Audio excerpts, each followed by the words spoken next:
Nessa aula eu vou estar trazendo alguns recursos adicionais.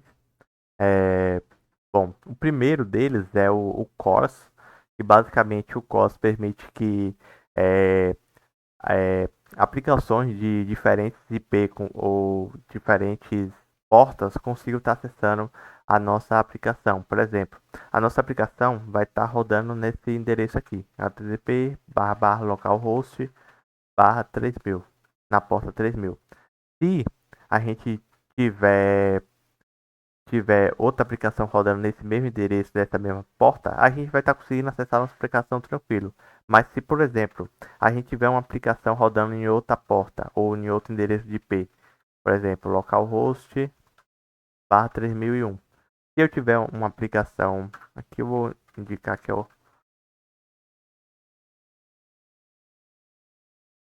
back-end, então, back-end. Aí se eu tiver uma outra aplicação rodando em outra porta, por exemplo, o front-end rodando na porta 3001, eu não vou estar conseguindo acessar a aplicação através do front-end, porque eu não adicionei o CORS.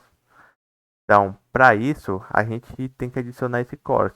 Então, o Nest já fornece uma maneira de adicionar esse CORS, que é através do app.user, é, não, user não, enable CORS. E com isso a gente já consegue acessar a aplicação de outros IPs, e outras portas. Essa função enable CORS também permite alguns outros parâmetros, por exemplo, a origem, onde você define qual qual endereço de IP vai estar podendo acessar a nossa aplicação. Então, quais endereços de IP podem acessar a API. Aqui também é quais métodos podem acessar a API. E aqui eu acho que não sei, price header eu não sei muito para que serve essa terceira linha. Mas a gente adicionando isso, a gente já pode acessar essa aplicação através do endereço localhost na porta 3001. Da maneira que eu tinha colocado antes, com objeto vazio, eu consigo acessar através de qualquer endereço, que é aquela maneira app.enableCourse, dessa maneira. Aqui eu vou comentar também. Então, e com isso, a gente já habilitamos o course. É, outro coisa que a gente pode estar fazendo aqui na aplicação é estar adicionando o arquivo de exemplo do .env. Então, vamos criar um arquivo .env, .exemplo, e com isso vamos estar colocando as variáveis de ambiente que a gente espera na aplicação. Por exemplo, o secret key. Aqui não vamos estar colocando nossa chave secreta, apenas um exemplo. Então, vou colocar sua chave secreta. E a porta. Aqui a porta, por ser não sensível, podemos estar colocando 3000 mesmo.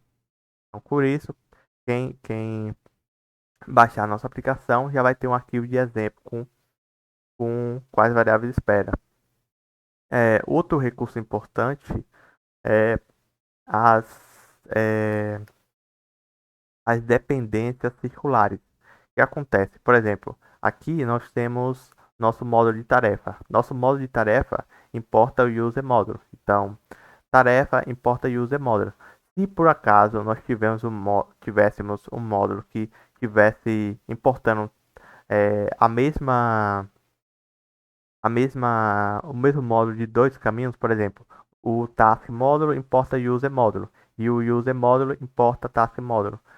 Seria mais ou menos isso aqui, ó. Então eu teria o módulo de usuário, então user módulo. E teria também eu vou copiar, o módulo de tarefa,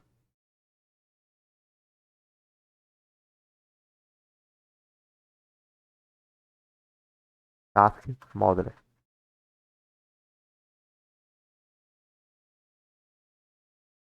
Aqui do jeito que tá, é, task módulo importa user modular. Se por acaso o user modular também importasse task modular, a gente teria uma dependência circular, ou seja, um importa o outro e o outro importa o outro também.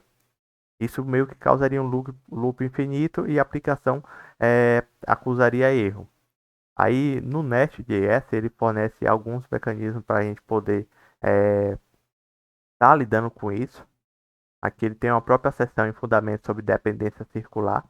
Aí a gente pode estar tratando isso, eliminando a dependência circular, ou seja, é, o, tirando um dos importes, caso a gente consiga fazer isso. Mas se não tiver jeito, a gente pode estar utilizando uma das maneiras que o Nest faz, que é utilizar esse forward reference. A gente pode estar fazendo isso em cima da importação do controller. E se eu adicionar aqui agora user, não, aqui é task modeler. Não, eu postei errado, task modeler, start dev. Ele vai estar usando dependência circular. Então, aqui, ó, circular em dependência. Aqui ele já acusa que como a gente pode tratar isso, que é utilizando forward reference. E no caso, a gente pode adicionar esse forward reference no service aqui em cima do cadê? Aqui no task, deixa eu ver. Aqui, ó. A gente pode estar colocando dentro do construtor, no caso, e colocar o forward. Nesse caso, eu acho que não vai funcionar, porque eu não importo o task service lá no modo de usuário. Mas vou testar aqui. Ele não está importando. Deixa eu ver aqui. Ah, é inject. Inject.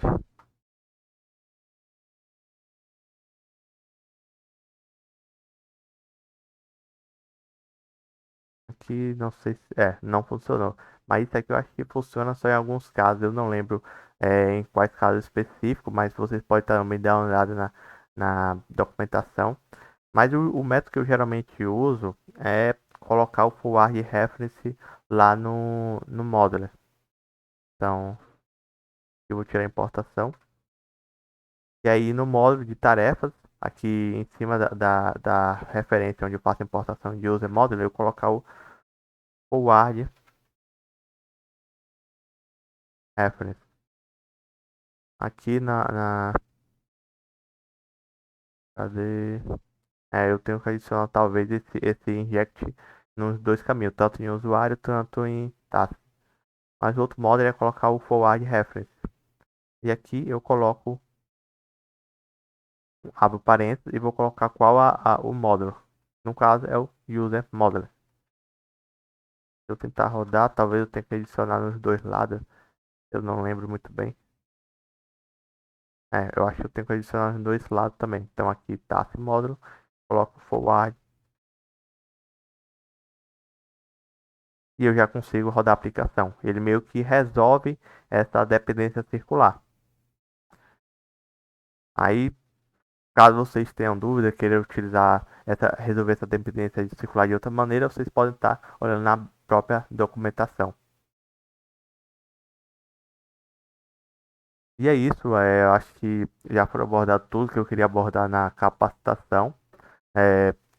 Para vocês estarem aprimorando o conhecimento de vocês, eu recomendo muito dar uma olhada na documentação, que ela é bem completa. Tem a seção de técnicas, que ele mostra várias coisas, como, sei lá, utilizar o MongoDB, colocar banco de dados aqui. Em cima você está colocando outros tipos de bancos de dados mais completos, como o MySQL ou Postgres. E ele ensina passo a passo, então é muito bom. Um dos problemas que pode ser que é a página em inglês, mas creio que não seja um empecilho isso hoje em dia. Vocês podem estar utilizando o próprio tradutor. E é isso. Com isso finalizamos a capacitação.